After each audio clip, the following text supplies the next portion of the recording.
আমি শ্যামল কুমার মিত্র, সভাপতি, confederation of state government employees. প্রিয় কর্মরত এবং অবসরপ্রাপ্ত রাজ্য সরকারি কর্মচারী, বোর্ড, কর্পোরেশন, পঞ্চায়েত, পুরসভার কর্মচারী, শিক্ষক, শিক্ষাকর্মী বন্ধুরা, আজকে নিতান্তই বাধ্য হলাম আপনাদের সামনে আবার একটা ভিডিও বার্তা নিয়ে উপস্থিত হওয়ার জন্য।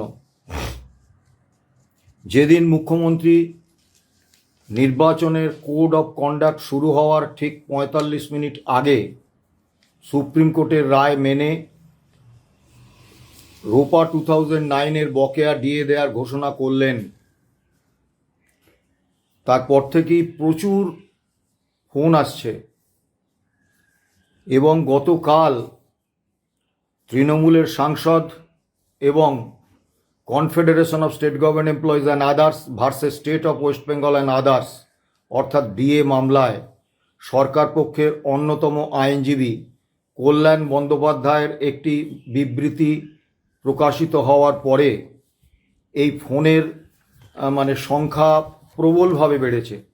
গত পরশু এবং গতকাল রাত্রির 1টা পর্যন্ত ফোন এসেছে, তারপরে নিতান্ত বাধ্য হয়ে ফোন সুইচ অফ করে দিতে হয়েছে। এখন সমস্যা হচ্ছে যে বন্ধুরা, কর্মচারী বন্ধুরা, তারা দীর্ঘ 10 বছর ধরে আমাদের সঙ্গে ছিলেন। এই মামলায় আমরা যা যা সিদ্ধান্ত নিয়েছি সেগুলোকে অকুণ্ঠভাবে সমর্থন করেছেন এবং আমাদের উপর আস্থা, ভরসা, বিশ্বাস রেখেছেন যে confederation of state government employees শেষ পর্যন্ত আমাদের ন্যায়টা পাইয়ে দিতে পারবে। তাদের কেউ মনে দুঃখ পান, এটা আমাদের কাছে একদমই কাঙ্ক্ষিত নয়। সে কারণে সকলের ফোন ধরার চেষ্টা করছি, কিন্তু এতে শারীরিকভাবে আমরা কার্যত বিপর্যস্ত হয়ে যাচ্ছি। তাই এই ফেসবুক বার্তার মাধ্যমে আপনাদের কতগুলো সুনির্দিষ্ট কথা বলতে চাই। বোর্ড, কর্পোরেশন, পঞ্চায়েত, পুরসভা এবং শিক্ষক, শিক্ষাকর্মীদের, কর্মরত এবং অবসরপ্রাপ্ত বন্ধুদের বলবো, আপনারা আমাদের কথার উপর আস্থা রাখবেন, না ওই কল্যাণ বন্দ্যোপাধ্যায় কি বললেন তার উপর আস্থা রাখবেন। আসলে রাজ্য সরকারি কর্মচারী এবং অন্যান্য রাজ্য কর্মী, এই দু দলের মধ্যে একটা বিভাজন সৃষ্টির প্রক্রিয়া অত্যন্ত সচেতনভাবে তৃণমূল কংগ্রেস এবং সরকার করে চলেছে। আপনারা দয়া করে তার শিকার হবেন না। আমরা অত্যন্ত সুনির্দিষ্টভাবে প্রথম থেকে আপনাদের বলে এসেছি, এমনকি যখন সুপ্রিম কোর্টে এই মামলার রায়ে উপভোক্তা হিসেবে কাদের বিবেচনা করা হচ্ছে তার সংখ্যাটা দিয়েছিলেন রাজ্য সরকার, তাতে শুধুমাত্র কর্মরত এবং অবসরপ্রাপ্ত রাজ্য সরকারি কর্মচারীদের কথাটাই ছিল। তারপরেও আমরা দ্ব্যর্থহীন ভাষায় বলেছি যে আপনারা প্রত্যেকে এই এপ্রিল 2008 থেকে ডিসেম্বর 2019 পর্যন্ত all India consumer price index মেনে যে বকেয়া ডিএ হয় সেটা পাবেন। আমরা প্রতিশ্রুতি দিচ্ছি, আমরা নিশ্চিত করে বলছি। এবং যখন সরকারি আদেশনামা বেরিয়ে গেছে তখন এ নিয়ে দ্বিধা দ্বন্দ্বের কোনো অবকাশ নেই। দুর্ভাগ্যের সঙ্গে লক্ষ্য করলাম একাধিক শিক্ষক নেতা তারা ফেসবুক পোস্ট করছেন যে শিক্ষক, শিক্ষাকর্মীদের এই মামলার রায়ের ফলে যে বকেয়া ডিএ তা থেকে বঞ্চিত করছেন সরকার। আমি খুব সবিনয়ে বলবো, তৃণমূল দল এবং এই সরকারের বিরুদ্ধে আমাদের ক্ষোভ, আমাদের সমালোচনা সীমাহীন, কিন্তু এই ক্ষোভ এবং সমালোচনাকে অগ্রাধিকার দিয়ে দয়া করে কর্মচারীদের বিভ্রান্ত করবেন না। একজন 80 বছর, 82 বছর, 83 বছর, 90, 92 বছর বয়সের পেনশনার, তিনি স্বাভাবিকভাবে অত্যন্ত ইনসিকিউরিটি বা আর্থিক নিরাপত্তাহীনতার মধ্যে ভোগেন। তাদেরকে দয়া করে বিনিদ্র রজনী যাপন করার একটা প্রয়াস করবেন না। ফিনান্স ডিপার্টমেন্টের অডিট বেঞ্চের 9988F-P2 ডেটেড 13 মার্চ 2026। এটি একটি সরকারি আদেশনামা। এটি কোনো তৃণমূল নেতা বা মুখ্যমন্ত্রীর কোনো ব্যক্তিগত ফতোয়া নয়, এটা সরকারি আদেশনামা।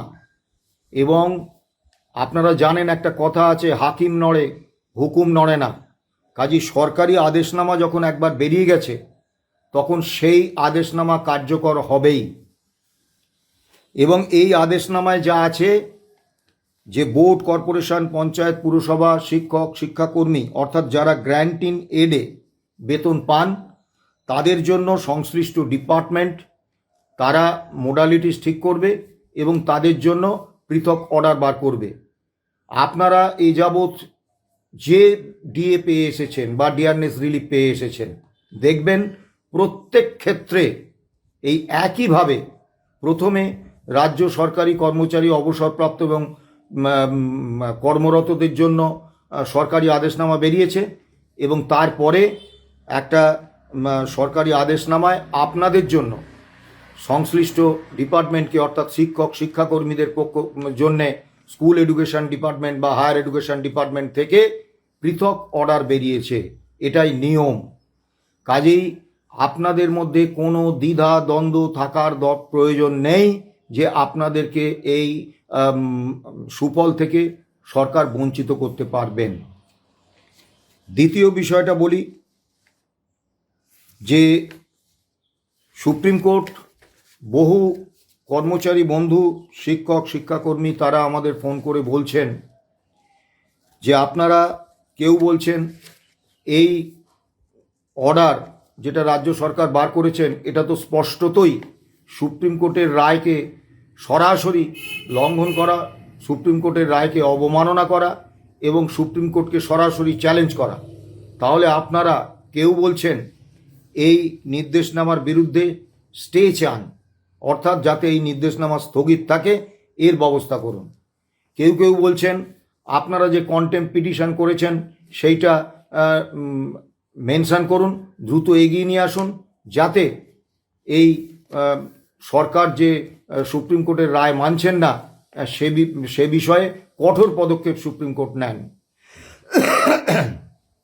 আমরা অত্যন্ত স্পষ্টভাবে বলছি, confederation of state government employees মূল মামলাকারী সংগঠন, যে পিটিশনের উপর এই মামলাটা এত দিন ধরে চলেছে এবং যাতে রায় হয়েছে সেটি কনফেডারেশন অফ স্টেট গভর্নমেন্ট এমপ্লয়িজের তৈরি করেছিলেন প্রয়াত আইএনটিইউসির রাজ্য সভাপতি রমেন পাণ্ডে এবং আইনজীবী সর্দার আমজাদ আলী, তার সুযোগ্য সহযোগী মাসুম আলী সর্দার এবং প্রবীর চ্যাটার্জি।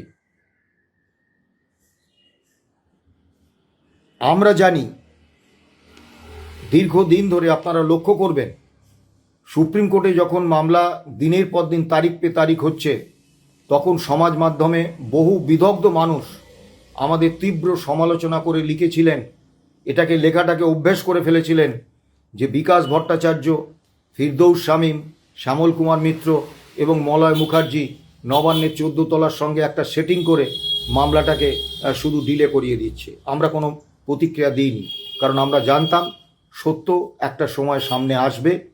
কাজেই অযথা বিতর্ক বাড়িয়ে লাভ নেই এবং যারা অকারণে কুৎসা রচনা করতে চান তাদের গুরুত্ব দেওয়ার প্রয়োজন নেই।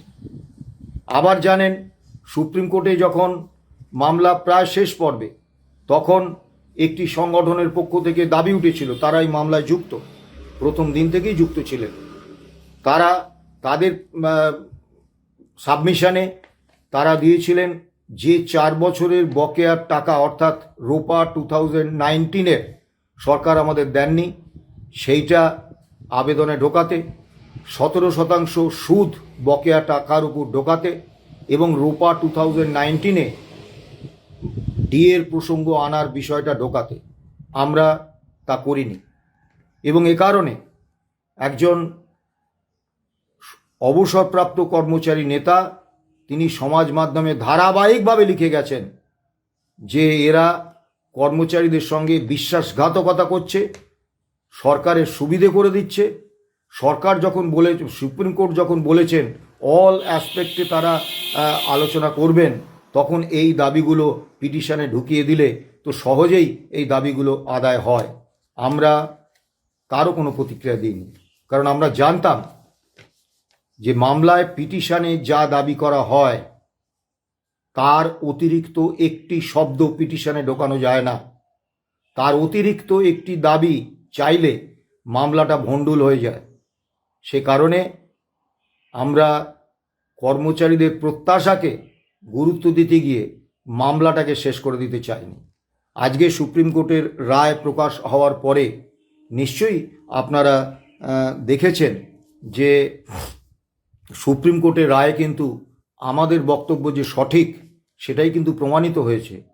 এই সব দাবি করে যারা পিটিশন দাখিল করেছিলেন তাদের নিয়ে একটা শব্দ কিন্তু সুপ্রিম কোর্টের রায়ে উল্লিখিত হয়নি।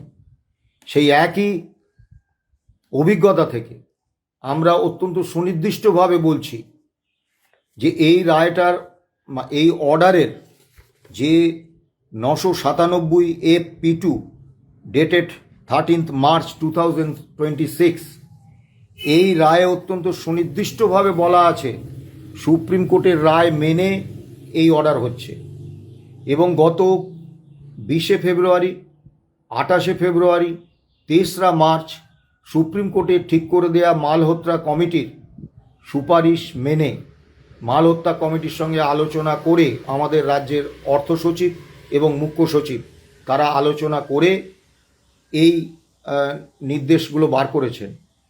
যতক্ষণ না মালহোত্রা কমিটির সঙ্গে তাদের কি আলোচনা হয়েছে, মালহোত্রা কমিটি তাদের কি জানিয়েছেন, এগুলো আমরা জানতে না পারছি, ততক্ষণ পর্যন্ত আমরা এ বিষয়ে কোনো রকম পদক্ষেপ করব না। কারণ হঠকারিতা আর মামলা পরিচালনা, সফলভাবে মামলা পরিচালনা দুটো ভিন্ন বিষয়। আমরা কোনোভাবেই এই যে 31শে মার্চ এবং সেপ্টেম্বরের এতে দুটো কিস্তিতে জানুয়ারি 2016 থেকে ডিসেম্বর 2019 পর্যন্ত বকেয়া দেওয়ার যে নির্দেশ হয়েছে, এই নির্দেশ কার্যকর করার ক্ষেত্রে কোনো রকম বিঘ্ন আমরা ঘটাবো না।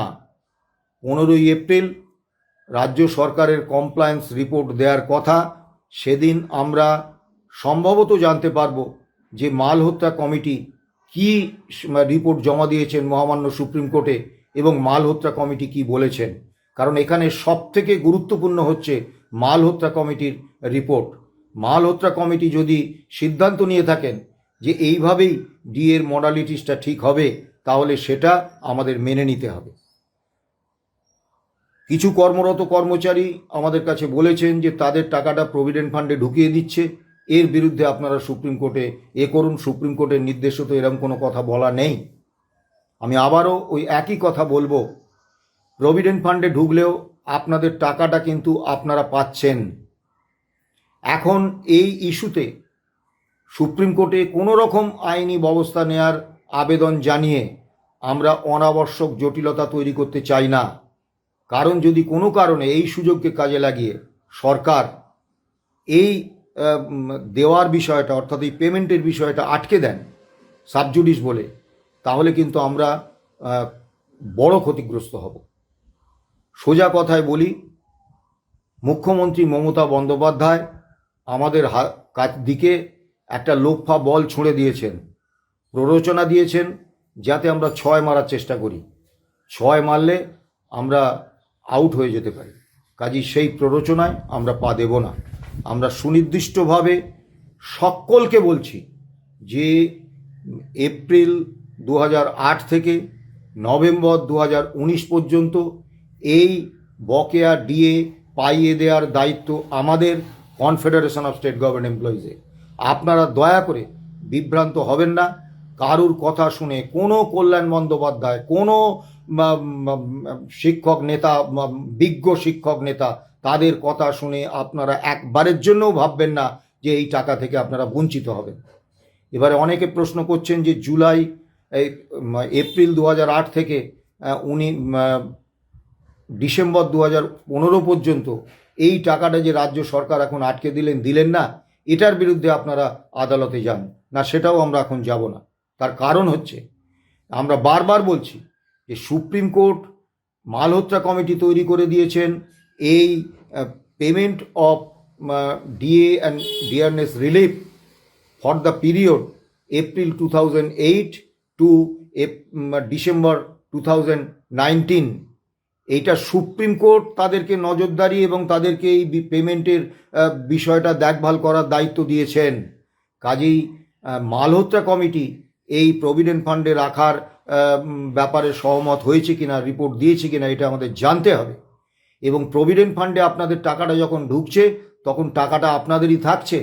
পরবর্তীকালে যদি সুপ্রিম কোর্টে আমরা জানি যে এটা মালহোত্রা কমিটির রিপোর্টে নেই, মালহোত্রা কমিটি এরকম কোনো সিদ্ধান্ত সুপ্রিম কোর্টে জানায়নি, তখন নিশ্চয়ই আমরা এই টাকাটা নগদে দেওয়ার জন্য আবেদন করব। আরেকটি কথা বলি, রাজ্য সরকারি কর্মচারী ফেডারেশন, যার নেতা মানস ভূঁইয়া, অতীতে নেতা ছিলেন শুভেন্দু অধিকারী, তখন কর্মচারীদের পক্ষে নেতা ছিলেন সঞ্জীব পাল, এবং বর্তমানে কর্মচারীদের পক্ষে নেতা প্রতাপ নায়েক। অত্যন্ত স্পষ্টভাবে বলছি, যতদিন শুভেন্দু অধিকারী এবং সঞ্জীব পালের নেতৃত্বে রাজ্য সরকারি কর্মচারী ফেডারেশন চলেছে, তারা সর্বতোভাবে এই মামলার বিরোধিতা করেছেন।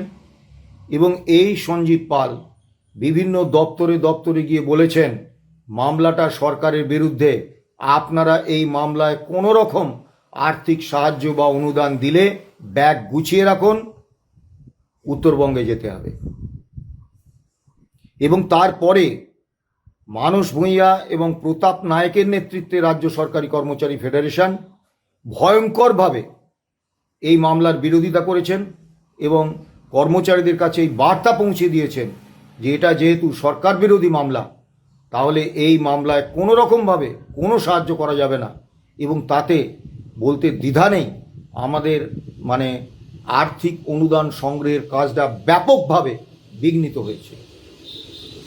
অত্যন্ত কৌতুকের বিষয়, মুখ্যমন্ত্রীর ঘোষণার পরেই অন্য সংগঠনগুলো যখন প্রতিক্রিয়া দিতে ভাবনা চিন্তা করছে, ঠিক তখনই দেখলাম এরা এই রাজ্য সরকারি কর্মচারী ফেডারেশন, যারা সরকারি কর্মচারী সংগঠনের ছদ্মবেশে তৃণমূলের গণসংগঠন, সোজা কথায় সরকারের এবং শাসক দলের দালাল, তারা বিজয় উৎসবে নেমে পড়েছেন, মিছিল করছেন, আবির মাখছেন যে মাননীয় মুখ্যমন্ত্রীর উপর আমরা ভরসা রেখেছিলাম, মাননীয় মুখ্যমন্ত্রী আমাদের বিপুল দিয়েছেন।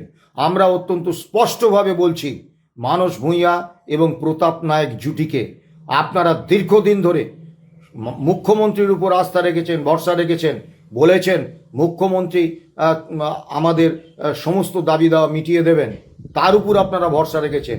আপনারা আদালতে মামলার বিরোধিতা করেছেন এবং মামলাকারীদের উপর বিভিন্ন ধরনের আক্রমণ নামিয়ে এনেছেন। আজকে যদি আপনাদের আত্মমর্যাদা বোধের সামান্য অবশিষ্ট থাকে, আপনারা বলুন যে এই মামলার সুফল থেকে আপনারা নেবেন না।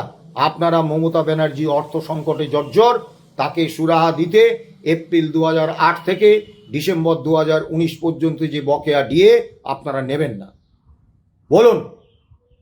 দ্বিতীয় আরেকটি বিষয় অত্যন্ত দুঃখের সঙ্গে বলছি, তিনটি অত্যন্ত বড় বড় সংগঠন, আমাদের সংগঠন তৈরি হয়েছে 1982 সালে, তার বহু আগে, শতবর্ষ প্রাচীন সংগঠন, তাদের কাছে আমরা অন্তত দুবার সুপ্রিম কোর্টে মামলা চলাকালীন আমরা অর্থ সাহায্যের আবেদন করেছিলাম। ব্যক্তিগতভাবে আমি কথা বলেছিলাম, ফোনে কথা বলেছিলাম যে আমরা চালাতে পারছি না মামলা। বিশেষত যখন 4, 5, 6, 7ই আগস্ট পরপর ধারাবাহিক শুনানি হচ্ছিল, তখন আমাদের অর্থনৈতিক অবস্থাটা এমন ছিল যে সুপ্রিম কোর্টের মাননীয় আইনজীবীদের সম্মান দক্ষিণা দেওয়া এবং হোটেল খরচা, বিমান ভাড়া ইত্যাদি, এগুলো নির্বাহ করার মতো আর্থিক সামর্থ্য আমাদের ছিল না। সেদিন আমরা অত্যন্ত অসহায় হয়ে তাদের কাছে বলেছিলাম যে দীর্ঘ 10 বছর মামলা চলছে, আমরা তো আপনাদের কাছে কখনো অর্থ সাহায্যের আবেদন করিনি, দয়া করে আমাদের অর্থ অনুদান পাঠান ব্যাংক অ্যাকাউন্টে, না হলে কিন্তু আমরা অসহায় অবস্থায় আছি। তারা বলেছিলেন যে তারা বিশ্বাস করেন আদালতের মাধ্যমে কর্মচারীদের কোনো সমস্যার সমাধান হয় না। তারা আন্দোলনের মাধ্যমে কর্মচারীদের দাবি মেটানোর মহান যে একটা আদর্শ, সেই আদর্শে বিশ্বাস করেন। তাই ঐকান্তিক ইচ্ছা থাকলেও, আমাদের অসহায়তা মর্মে মর্মে বুঝলেও তারা আর্থিক সহায়তা দিতে পারছেন না। আজকে তাদের কাছেও প্রশ্ন করব। হ্যাঁ, এই 3 সংগঠনের সদস্য সমর্থকরা ব্যক্তি কর্মচারী হিসেবে আমাদের কাছে আর্থিক অনুদান পাঠিয়েছেন। তাদের কাছে আমরা কৃতজ্ঞ, করজোড়ে তাদের এই অবদান আমরা স্বীকার করছি। কিন্তু সংগঠন হিসেবে এই 3টি বড় সংগঠন, যারা আর্থিক সামর্থ্যে, সদস্য সংখ্যার বিচারে এবং প্রাচীনত্বের নিরিখে একেবারে সত্যিই আজকে সব থেকে বড় 3টি সংগঠন, তারা কিন্তু আদালতের মাধ্যমে দাবি আদায়ে বিশ্বাস করেন না। তা যদি করেন না, তাহলে কিভাবে তারা ওই সুপ্রিম কোর্টের রায় কার্যকর করার দাবিতে আন্দোলন করেন? তারাও নিশ্চয়ই, অন্তত তাদের নেতৃত্ব, রাজ্য এবং জেলা নেতৃত্ব, আমি সদস্য সাধারণ সমর্থকদের কথা বলছি না, অন্তত নেতৃত্ব, তারা তাদের সংগঠনের এই যে মহান আদর্শ, যে আন্দোলনের মাধ্যমে সমস্ত দাবি আদায় করে নেবেন, আদালতের সাহায্য নেবেন না। আদালত রাষ্ট্র শক্তিরই একটা অংশ, সেই অংশ কখনো শ্রমিক কর্মচারীদের সুরাহা দিতে পারে না। এই মহান আদর্শকে আপনারা অনুসরণ করে চলেন, আপনাদের আমরা সম্মান করি, আপনাদের এই আদর্শের প্রতি নিষ্ঠাকে আমরা শ্রদ্ধা জানাই। কিন্তু সঙ্গে সঙ্গে বলবো, এই আদর্শ এবং এই নীতিগত অবস্থানের প্রতি সম্মান রাখতে অন্তত নেতৃত্ব, আপনারা এই বকেয়া ডিএর টাকাটা দয়া করে নেবেন না। আপনারা প্রত্যাখ্যান করবেন, বলবেন নীতিগতভাবে এবং আদর্শগতভাবে আমরা আদালতের মাধ্যমে সরকারি কর্মচারীদের বা শ্রমিক কর্মচারীদের কোনো সমস্যার সমাধানের বিষয়ে আমরা আস্থাশীল নই, বিশ্বাস রাখি না। তাই আমরা আমাদের সংগঠনে এই যে দীর্ঘ দিনের যে ঐতিহ্য, যে আদর্শ, যে নিষ্ঠা এবং যে বক্তব্য, তার সঙ্গে সঙ্গতি রেখে আমরা এই টাকাটা নিচ্ছি না। আরেকটা কথা বলবো, এটা এতদিনে আপনারা বুঝে গেছেন যে মামলাটা আমরা করেছিলাম রোপা 2009-এ, এবং মামলাটা করতে পেরেছিলাম তার কারণ বামফ্রন্ট সরকারের পূর্বতন অর্থমন্ত্রী ডক্টর অসীম দাশগুপ্ত, তিনি রোপা 2009-এ অত্যন্ত সুনির্দিষ্টভাবে এই সংস্থান রেখে গিয়েছিলেন যে all India consumer price index মেনে রাজ্য কর্মীরা ডিএ পাবেন। তিনি এই সংস্থানটা রোপা 2009-এ রেখে গিয়েছিলেন বলেই আমরা কিন্তু এই মামলাটা করতে পেরেছিলাম। তিনি যদি না রেখে যেতে পারতেন, আমরা মামলাটা করতে পারতাম না। কাজেই তার প্রতি আমরা কৃতজ্ঞতা জানাই। এবং তিনি তো নিজে ব্যক্তিগতভাবে এই সিদ্ধান্ত নেননি, বামফ্রন্ট সরকার নিয়েছিলেন। তাই বামফ্রন্ট সরকারের এই ভূমিকাকে আমরা কৃতজ্ঞ চিত্তে স্মরণ করি। কিন্তু সঙ্গে সঙ্গে বলি, বাম আমলেও কিন্তু একটি দিনের জন্য আমরা কেন্দ্রীয় হারে ডিএ পাইনি। হ্যাঁ, তারা অধিকারটা স্বীকৃতি দিয়েছেন, গণতান্ত্রিক নিয়ম মেনে আমাদের আন্দোলন করার জন্য একটা স্পেস দিয়েছেন, যে স্পেস বর্তমানে এই সরকার কেড়ে নিয়েছেন। এবং কিছু সীমিত ক্ষেত্রে হলেও কিছু গণতান্ত্রিক এবং ট্রেড ইউনিয়ন অধিকার আমাদের দিয়েছেন, আমরা আন্দোলন করতে পেরেছি। কিন্তু তারপরেও অধিকারের স্বীকৃতি দিলেও বাস্তবে কিন্তু তারা 34 বছরে একদিনও প্রাপ্য হওয়ার দিন থেকে বকেয়া সহ ডিএ তারা দেননি। এবং এরকম দিনও গেছে যখন 16 কিস্তি ডিএ বকেয়া। এমন সময়ও এসেছে যে কেন্দ্রীয় এবং অন্যান্য রাজ্যের কর্মচারীদের মোট বেতন তারা যা পাচ্ছেন তার অর্ধেক বেতন বাম আমলে আমরা পেয়েছি। কাজেই একটা জিনিস আমরা স্পষ্ট করে দিতে চাই যে তাদের যেটা প্রশংসা করার দিক আমরা নিশ্চয়ই প্রশংসা করব, কিন্তু তাদের যেটা নিন্দা করার দিক সেটা আমরা নিন্দা করব। রোপা 2019-এ মমতা বন্দ্যোপাধ্যায় এ ধরনের কোনো সংস্থান রাখেননি, শুধু নয়, ডিএ শব্দটাই নেই। কাজেই জানুয়ারি 2020 থেকে পরবর্তীকালে all India consumer price index মেনে ডিএ পেতে হলে আমাদের আবার মামলা করতে হবে। এবং এই মামলার ক্ষেত্রে সুপ্রিম কোর্টের রায় আমাদের কাছে একটা ব্রহ্মাস্ত্র তুলে দিয়েছে। সেই ব্রহ্মাস্ত্র হচ্ছে, সুপ্রিম কোর্ট অত্যন্ত স্পষ্টভাবে বলেছে, 1 নম্বর, DA is a legally enforceable right of the employees. 2 নম্বর, ডিএ গণনা করার বা ডিয়ারনেস রিলিফ গণনা করার এক এবং একমাত্র সূচক হচ্ছে all India consumer price index. কাজেই সুপ্রিম কোর্টের রায় যখন কার্যকর করা শুরু হয়ে গেছে, সেই কার্যকর করার পদ্ধতি, তার প্রয়োগ নিয়ে আমাদের বহু প্রশ্ন আছে, আপত্তি আছে, কিন্তু তারপরেও দিনের শেষে সুপ্রিম কোর্টের রায়টা যখন কার্যকর করা শুরু হয়ে গেছে, তখন কিন্তু এইটাই একেবারে ব্রাহ্ম মুহূর্ত। রোপা 2019-এ এই ডিএর প্রসঙ্গটা আনা এবং all India consumer price index মেনে ডিএটা যে আমাদের অধিকার, সেটার প্রতিষ্ঠা দেয়া। তার জন্য মামলা করতে হবে। রাজ্য সরকারি কর্মচারীদের কোনো সংগঠন যদি মামলা করেন, তাদের স্যাটে করতে হবে। স্যাটে এখন কোনো মামলা হচ্ছে না, কাজেই বিচারপতি নেই, ইনফ্রাস্ট্রাকচার নেই, কাজেই স্যাটে করলে অনির্দিষ্টকাল স্যাটে পড়ে থাকবে মামলা। সে কারণে শিক্ষক, শিক্ষাকর্মী, বোর্ড, কর্পোরেশন, পঞ্চায়েত, পুরসভা, যে কোনো কর্মচারী সংগঠন, তারা দয়া করে রোপা 2019 নিয়ে হাইকোর্টে মামলা করুন। সুপ্রিম কোর্ট আপনাদের হাতে একটা ব্রহ্মাস্ত্র তুলে দিয়েছেন। অনেকে বলছেন আপনারা মামলা করুন। একদম সবিনয়ে বলছি, দীর্ঘ 10 বছর ধরে, এটা 11 বছরে পড়েছে, এই মামলা চালাতে গিয়ে আমাদের সংগঠন কার্যত দেউলিয়া। এখন আমাদের মাথার উপর একটা বড় অঙ্কের দেনার টাকা। আমরা কর্মচারীদের আত্মমর্যাদাকে সব থেকে বেশি গুরুত্ব দিই। এই জন্য আমরা কোনো রাজনৈতিক দল, কোনো গণসংগঠনের কাছ থেকে 1 নয়া পয়সা অর্থ সাহায্য নিইনি। শুধু কর্মচারীদের দেয়া অর্থেই, অবসরপ্রাপ্ত কর্মচারীদের দেয়া অর্থেই আমরা মামলা চালাতে গেছি। কিন্তু আজকে খুব তিক্ত অভিজ্ঞতা নিয়ে বলছি যে 10 লক্ষের বেশি কর্মচারী পেনশনার এই মামলায় উপকৃত হবেন। তাদের 10% অর্থাৎ 1 লক্ষ কর্মরত এবং অবসরপ্রাপ্ত কর্মচারী যদি 100 টাকা করে আমাদের ব্যাংক অ্যাকাউন্টে দিতেন, তাহলে আমাদের 1 কোটি টাকা ব্যাংক অ্যাকাউন্টে জমা পড়ত। আমরা এই মামলার শেষ হয়ে গেলেই আমাদের হিসেব আমরা সমাজ মাধ্যমে দিয়ে দেব, আপনারা দেখবেন। এই পরিমাণ টাকা তো বহু দূরের কথা, এর থেকে অনেক টাকা, কিন্তু কম টাকা আমাদের ব্যাংক অ্যাকাউন্টে জমা পড়েছে। আমাদের ধার নিতে হচ্ছে, এটা খুব লজ্জার। কারণ অত্যন্ত স্পষ্টভাবে বলি, এই 10 লক্ষ বা 12 লক্ষ কর্মরত এবং অবসরপ্রাপ্ত কর্মচারী মানসিকভাবে আমাদের সঙ্গে ছিলেন, নৈতিকভাবে আমাদের সমর্থন করেছেন, কিন্তু অর্থ অনুদান দেওয়ার সময় তারা কিন্তু সক্রিয় হয়ে ওঠেননি।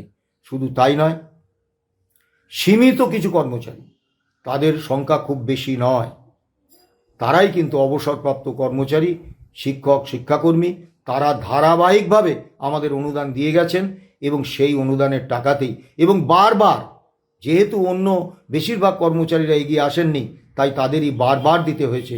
তাদের প্রতি অকুণ্ঠ চিত্তে আমরা কৃতজ্ঞতা জানাই, সমর্থন করি। কাজে আমাদের পক্ষে আর্থিক কারণেই আর নতুন করে মামলা করা সম্ভব নয়। অন্য প্রত্যেকটি শিক্ষক, শিক্ষাকর্মী সহ অন্য রাজ্য কর্মচারী সংগঠনকে অনুরোধ করব, আবেদন করব, করজোড়ে নিবেদন করব যে আপনারা দয়া করে মামলা করুন। যে ভুলটা আপনারা দীর্ঘ 10 বছর এই মামলায় যুক্ত না হয়ে বা এই দাবিতে পৃথকভাবে হাইকোর্টে মামলা না করে যে ভুলটা আপনারা করেছেন, দয়া করে রোপা 2019-এর ক্ষেত্রে এই ভুলটা করবেন না। ভালো থাকবেন, সুস্থ থাকবেন, নমস্কার।